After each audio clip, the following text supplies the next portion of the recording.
எப்படி முயற்சி பண்ணாலும் கண்மணிய வந்து அன்பு ரூமுக்குள்ள அனுப்பவே முடியல. ரொம்ப கவனமா நைட்டு எங்கேயாச்சும் ஒரு மூலையில போய் படுத்து எந்திரிச்சுட்டு வந்துருது. ஸோ, நம்ம வந்து நைட்லாம் தேட வேண்டியதா இருக்கு அப்படின்ட்டு பாட்டி என்ன பண்றாங்கன்னா, எங்கெங்க காலி இடம் இருக்கோ அந்த இடத்துலலாம் போய் ஆளுக்கு 2 பேரா போய் நீங்க இடத்த புடிச்சுக்கங்க. ஸோ, நைட் எல்லா வேலையும் முடிச்சுட்டு கண்மணி ஆட்டோமேட்டிக்கா தூங்குறதுக்கு இடம் தேடுவா. அந்த நேரம் பார்த்து இடம் இருக்காது. அத நான் பயன்படுத்தி நான் அவள வந்து புஷ் பண்ணி நம்ம அன்பு ரூமுக்குள்ள தள்ளி விட்டுருவோம் அப்படின்னு சொல்லி பாட்டி பெரிய பிளான் போட்டு வச்சுர்றாங்க. அதே மாதிரி வந்து பார்த்தீங்கன்னா, நைட்டு எல்லாமே பார்த்தீங்கன்னா, ஹால்ல 4 பாட்டி, கிச்சன்ல 4 பாட்டி, இப்படி ஒவ்வொரு இடத்துலயுமே வந்து 2, 2 பேரா படுக்க வச்சுர்றாங்க.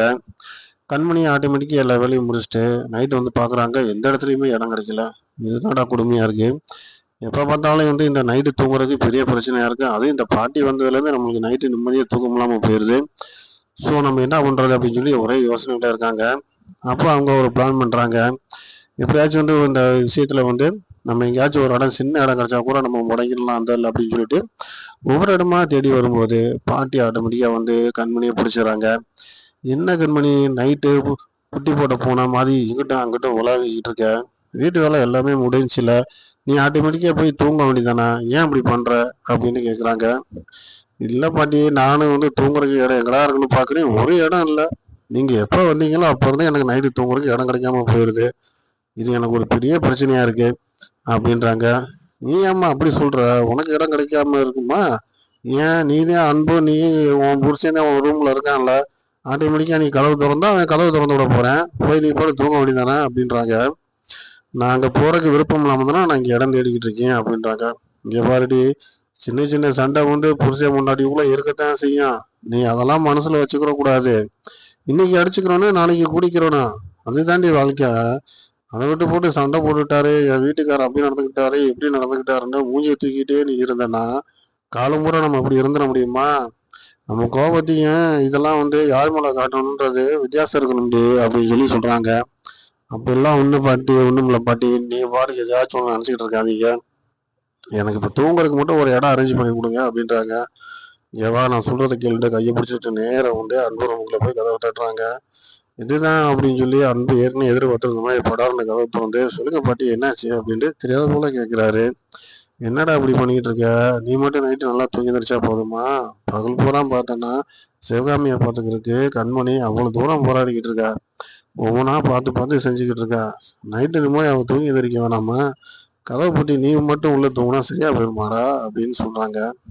ஆனா வேணாம்டா சொல்றேன், அவ தான் கோச்சிக்கிட்டு வரமாட்டாளே, நான் என்ன பட்டி பண்ண முடியும் அப்படிங்கிறாரு.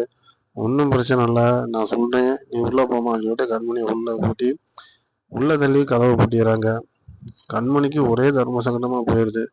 கடைசியில வந்து இந்த ஆள்கிட்ட வந்து நம்ம சிக்கிக்கிட்டோமே, என்னடா பண்றதுன்னு தெரியாம யோசனை பண்ணிக்கிட்டு இருக்காங்க. இங்க பாரு கண்மணி, நம்ம கோபம் நம்மளோட இருக்கட்டும். நான் வந்து இன்னும் உன்னை எனக்கு தொந்தரவு பண்ணுற மாதிரி இல்லை. நீ பாடு பேசாம பெட்ல வாரமா படுத்து தூங்கி எந்திரிச்சு நீ பாடு காலையில எந்திரிச்சு உன் வேலையை பார்க்க போ. பகல் பூரா எங்க அம்மாவுக்கு வேலை பார்க்குற, உனக்கு வந்து கண்டிப்பா தூக்கம் வேணும் அப்படின்ட்டு சொல்றாப்புல. அவங்க என்ன பண்றாங்கன்னா பாயை வச்சு கீழே தூங்கலாம் அப்படின்றாங்க.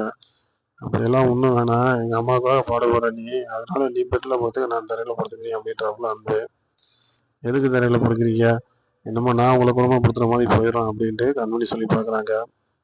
அப்போ ஒன்று பண்ணுவோம், ஆளுக்கு ஒரு பக்கமாக மெத்தையிலே படுத்துக்குவோம் அப்படின்றாப்புல. நடுவில் தலானியை வச்சுட்டு கண்மணி இந்த பக்கம் படுத்துக்கிறாங்க, அன்பு அந்த பக்கம் படுத்துக்கிறாங்க. இதுதான் சாக்குன்னு சொல்லிட்டு நைட்டு வந்து எனக்கு தொந்தரவு பண்ணக்கூடாது, கையை போட காலை போட இப்படி ஏதாச்சும் பண்ணிக்கிட்டு இருக்கீங்க, அப்புறம் நான் யார் பேச்சும் கேட்க மாட்டேன், நான் மட்டும் எந்திரிச்சு நேரம் எங்கள் வீட்டுக்கு போயிடுவேன் அப்படின்றாங்க. அப்படிலாம் நான் ஒன்றும் செய்ய மாட்டேன், நீ பேசாம நீ பாட்டு தூங்கு, நீ நல்லா தூங்கணுன்றக்காக தானே பாட்டியை கொண்டு வந்து உன்னை உள்ள விட்டுருக்காங்க, அப்புறம் வந்து நான் எதுக்கு உன்னை தொந்தரவு பண்ண போறேன் அப்படின்னு சொல்றாப்புல. ஸோ பார்த்தீங்கன்னா கண்மணி தூங்க ஆரம்பிச்சிடறாங்க. இவர் தூங்காம முழிச்சு கண்மணியை பார்த்துக்கிட்டே இருக்காரு. அவங்களுக்கு மனசுக்குள்ள ஒரு ஃபீல் தோணுது, என்னடா இந்த ஆளு தூங்காம நம்மளே பார்த்துக்கிட்டு இருக்கேன், இதுக்கு என்னடா பண்ணலாம் அப்படின்னு சொல்லிட்டு டக்குன்னு போர்வை இழுத்து பற்றி தூங்கிறாங்க. என்னதான் வீட்டை போர்வையை பற்றி தூங்கினாலும் நம்ம நைட்டில் வந்து கண்டிப்பாக வந்து அங்கங்கே கொஞ்சம் நம்மளுக்கு போர்வை வழங்கத்தான் செய்யும். இதுதான் சந்தர்ப்பம் சொல்லி அன்பு வந்து கண்மணியை பார்த்துக்கிட்டு தான் இருக்காரு, வேற ஒன்றுமே செய்யலை. ஆனால் நைட்டு முழுக்க அன்பு தூங்கவே இல்லை அப்படிங்கிறது மட்டும் நம்மளுக்கு தெரியுது. ஸோ காலையில் வந்து கண்மணிட்ட அன்பு என்ன சொல்கிறாப்புல அப்படின்னு பார்த்தீங்கன்னா, நைட்டு நல்லா தூங்கிட்ட போல இருக்கு அப்படிங்கிறாரு. கிட்டத்தட்ட பாட்டி வந்ததுலேருந்து எனக்கு தூக்கமே இல்லை, அதனால தான் நான் பேசாமல் நல்லா படுத்து தூங்கிட்டேன் அப்படின்றாங்க. கண்மணி, நானும் நல்லா தூங்கிட்டேன் கண்மணி, என் பக்கத்தில் நீ இருந்தாவே போதும், எனக்கு ஆட்டோமேட்டிக்காக தூக்கம் வந்துடும், நானும் இந்த ரொம்ப நாள் தூங்காமல் இருந்தேன் அப்படின்றாரு. அப்புறம் எப்படி நான் நல்லா தூங்கினேன் அப்படின்னு உங்களுக்கு தெரியும் அப்படின்றாங்க.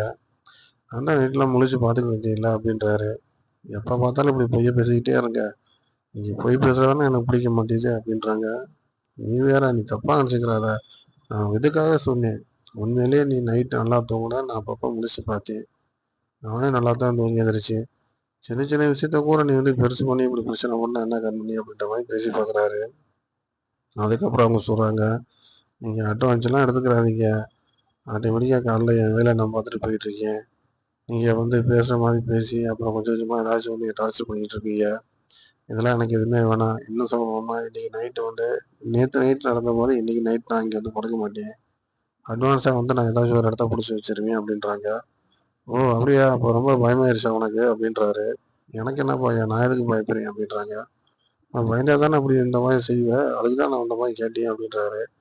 எனக்கு பயமும் கிடையாது, ஒன்றும் கிடையாது அப்படின்றாங்க. ஆமா பெட்டு கட்டிக்கிறவா நீ எப்பயும் போல நைட்டு வேலையை முடிச்சுட்டு அவங்கள வந்து படுத்து தூங்கு. நீ என்ன நினைக்கிற? நைட்டெல்லாம் வந்து நம்ம படுத்து தூங்கினோம்னா போக போக விட்ட பேசி பழகி பழையபடிக்கு வர நம்ம காதலிச்சிருவோமோன்னு உனக்கு ஒரு பயம் இருக்கு அப்படிங்கிறாரு. பாப்பா நீங்க சொன்னதுக்காகவே நான் டெய்லி ரெகுலரா வந்து இங்கே தூங்குறேன். என்ன நடக்குதுன்னு பார்க்கலாம். நான் கண்டிப்பா இனிமேல் உங்கள நான் காதலிக்கிற மாதிரி எனக்கு ஐடியாவே இல்ல. அத மொத நீங்க புரிஞ்சுக்கங்க அப்படின்ட்டாங்க. சரி பாப்போம் நீயா நானா அப்படின்னு சொல்லி அன்ப வந்து ஒரு அருமையான டாக்டர் பண்ணியிருக்காரு. கண்டிப்பா இந்த உலகுல வந்து கண்மணி விழுந்துருவாங்க. அதுல எந்த வாய்ப்பும் கிடையாது.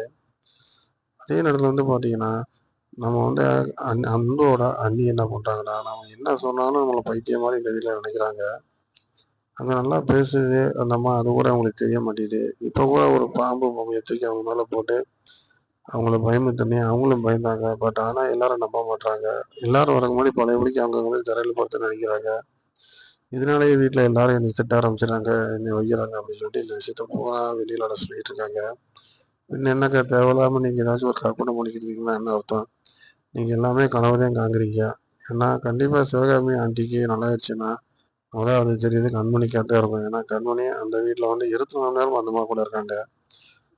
சம்டைம் ஒரு சில நேரம் அவங்க வெளியில போன நேரம் வந்து அந்த வீட்ல பாட்டி, அன்பும் இருக்காங்க. அப்ப அவங்க குணமான கண்டிப்பா அன்புக்காச்சும் தெரிஞ்சிருக்கணும்ல. தெரியறதுக்கு வாய்ப்பே இல்ல. நீங்க என்ன இப்படி பண்ணிக்கிட்டு இருக்கீங்க அப்படிங்கும்போது, அப்ப அங்க ஒரு அருமையான ஒரு இத பார்த்து வைக்கிறாங்க. அப்படி இல்ல வெண்ணிலா, அன்பியும் கண்மணியும் ஒண்ணு சேர்க்கறதுக்கு தான் பாட்டி ஒரு பிளான் போடுறாங்களோன்னு எனக்கு சந்தேகமா இருக்கு. இந்த விஷயத்துல வந்து கண்மணிக்கு எந்த விஷயமும் தெரியாது. ஆனா அவங்க குணமானது வந்து கண்டிப்பா அன்புக்கு தெரிஞ்சிருக்க வாய்ப்பு உண்டு.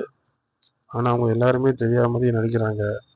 எப்படி வந்து கண்மணி வந்து நம்ம எல்லாரும் கண்மணி தெரியாம ஒரு சில விஷயத்த வந்து நம்ம ப்ரமோட் பண்ணமோ, இப்ப அதே வேலைய வந்து பாட்டி வந்து இப்ப நம்மளும் பண்ணிக்கிட்டு இருக்காங்க. எனக்கு அவங்க மேல ஒரு டவுட்டா இருக்கு அப்படின்னு சொல்றாங்க. வெண்ணிலா யோசிக்க ஆரம்பிக்கிறாங்க. இதுல இவ்வளவு பிரச்சனை இருக்கா அப்படின்ட்டு. பார்க்கலாம் அடுத்து என்ன நடக்குதுன்னு தொடர்ந்து